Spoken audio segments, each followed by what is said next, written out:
In the book, nature is defined as the set of characteristics inherent to a being, which enable it to react to the environment. In the book, the environment is conceived as everything that exists within a boundary, allowing for the possibility of classifying it as unlimited.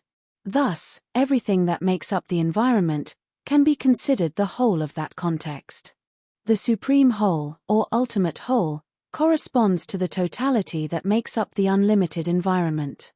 The nature of the being is, therefore, the total set of its characteristics, adjusted to the limits of the environment in which it exists. Adequacy is the being's ability to respond to the environment. A hostile environment is one in which this capacity for reaction is reduced, depleted, or still insufficiently developed to deal with new conditions.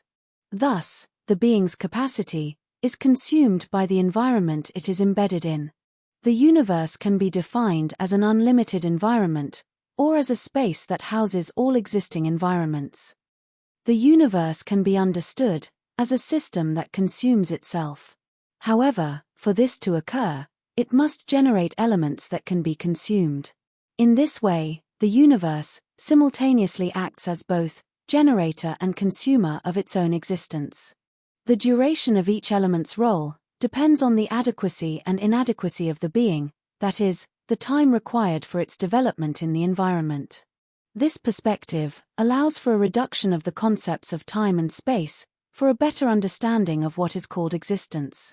Under this principle, the universe can be seen as synonymous with the supreme whole. The unlimited universe corresponds to the whole without time restrictions and without spatial boundaries. It is evident that any story can only exist through the imposition of limits, as that is what defines the plot. Every construction represents a trace upon time and space. Thus, time and space are part of the fundamental raw material of existence. Each being is equipped with the nature that defines it within the plot. This nature can be seen in a fragmented way, or as a complete unit. Likewise, the being can be perceived as divided into parts, or as a singular whole. When observing a plant, one immediately notices the most striking characteristics of its nature, which define it as such and characterize it within its species. However, this does not mean that this being does not possess other natures, or that it does not contain the totality of nature in its composition. When observing a human being, one immediately perceives their human nature. However, this being also harbors within itself aspects of mineral, vegetal, and animal nature. This multiple composition occurs in all beings.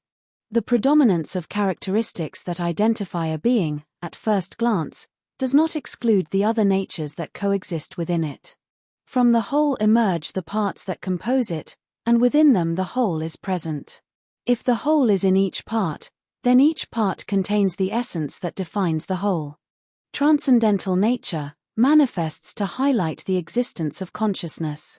Consciousness, in turn, is the very expression of transcendental nature.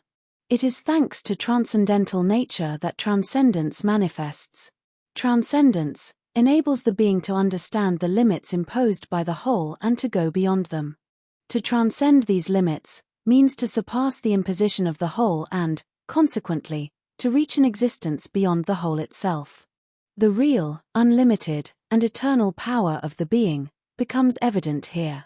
It also becomes clear that there are no limits for the being, who, sovereign in its consciousness, by transcending all the bodies that restrict it, at any time, also transcends the whole. Only the being itself is truly unique, as it is nothing other than itself. Understanding nature, and acting upon it, is the natural path for one who seeks and desires to transcend the universe.